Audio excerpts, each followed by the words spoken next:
Well, if you think there's nothing but sand dunes and tumbleweeds out here in the American desert, you'd only be half wrong. In part 2 of our epic road trip from Pikes Peak to Pebble Beach to meet the 1-millionth Mazda MX-5, we're heading from here, the middle of nowhere, to Death Valley, the hottest place on the planet.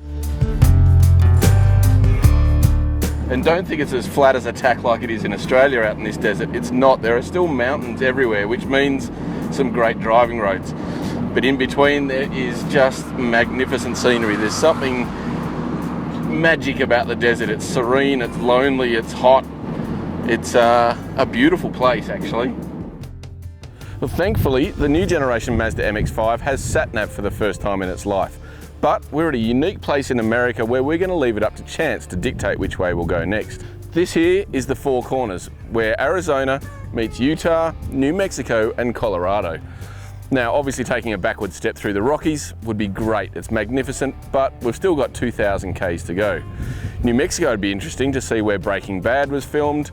Utah would be great through the Canyonlands, and Arizona is straight through to the Grand Canyon. So let's flip a coin, a la Breaking Bad, and see which way we'll go. It's the middle of summer over here, and the MX-5 is such a perfect little convertible. There's enough protection from wind noise that you can drive at highway speeds pretty comfortably. But it is baking hot, and it's relentless under this midday sun. So I reckon I'm just going to pull over and put the roof up for a little while. Thankfully, it's such a quick process with the MX-5. Simply grab it, lock it, and you're back on the road. How simple is that? And there you go, fully protected from the sun. Nice.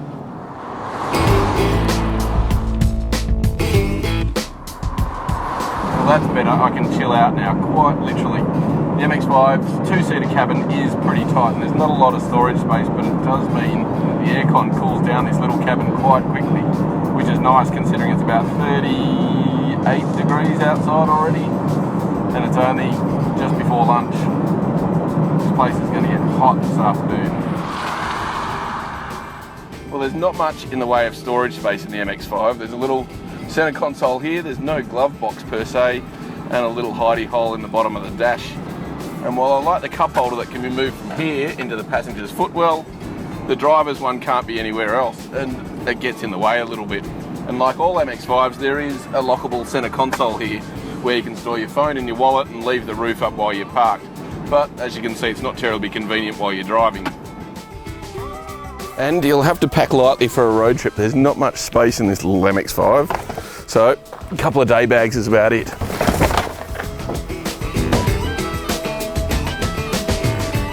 The MX-5 is a surprisingly comfortable car to cruise in. While it's a sports car first and foremost, the suspension is relatively compliant. Well, the seats are great, they're nice and comfortable, the driving position's perfect, and it finally has all the mod cons you need from a modern car. As we said before, there's sat-nav, but there's also Bluetooth. Satellite radio here in America is great because you get uninterrupted radio stations. It really is a monumental little car. And speaking of monuments, I can't drive through this place with the roof up now, can I?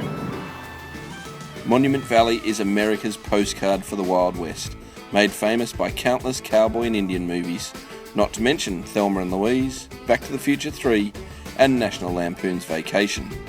And right here is where Forrest Gump eventually decided to stop running. I'm pretty tired. Think I'll go home now. But I ain't got time to be tired. Besides, Alabama's that way and Pebble Beach is that way. So, see you, Forrest, we got to keep moving. Well, the Grand Canyon is a bit of a detour off our track. It's about 40 miles inland from the highway where we turned off. And any road trip across America would not be complete without going to see the biggest ditch in the world, right? But the road is spectacular. It's like it's got its own ecosystem up here. We could be back in the Rocky Mountains. Suddenly the desert has changed from this barren landscape to this verdant green pine forest again. And where the buffaloes roam. And the road is just as spectacular. It's beautifully smooth and it twists and turns all the way through these forests. It's a great drive. Yep, well that sure is a canyon, and that's pretty grand. Spectacular, isn't it?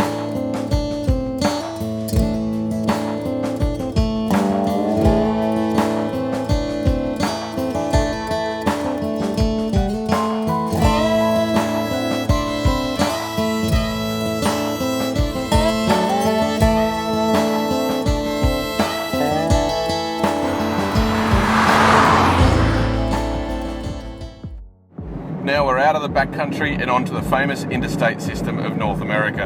And this, the I-15, is taking us into Las Vegas. And I'd have to say it is one of the most spectacular stretches of freeway you'll ever see. Just outside of Colorado City is a Zion National Park, and you literally weave your way through this massive canyon. You can pretty much see how the earth was created through there. It is spectacular. Then, in stark contrast to the untouched beauty of the Grand Canyon, rising out of the desert is one of the great wonders of the unnatural world, Las Vegas. Now, I don't know what the other 6 are, but it's time to roll the dice and see what happens in Vegas.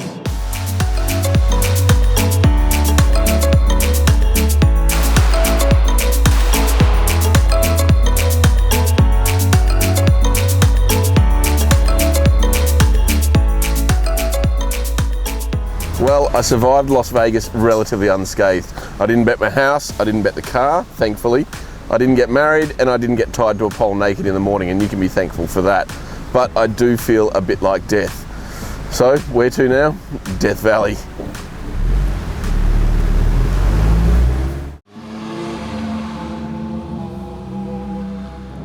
It's actually quite a fitting place to conclude this second part of our Pikes Peak to Pebble Beach road trip. One, because it's just over the border in California, the 5th and last state that we'll be travelling through to get to Pebble Beach. But most importantly, as far as deserts go, it is the most extreme you can get. It is one of the hottest, driest places on the planet. And, fittingly, it was also where this car was put through one of its biggest torture tests. You see, a lot of major car makers actually use Death Valley to do extreme hot weather testing. And considering it's the middle of summer, maybe we'll see something we're not supposed to.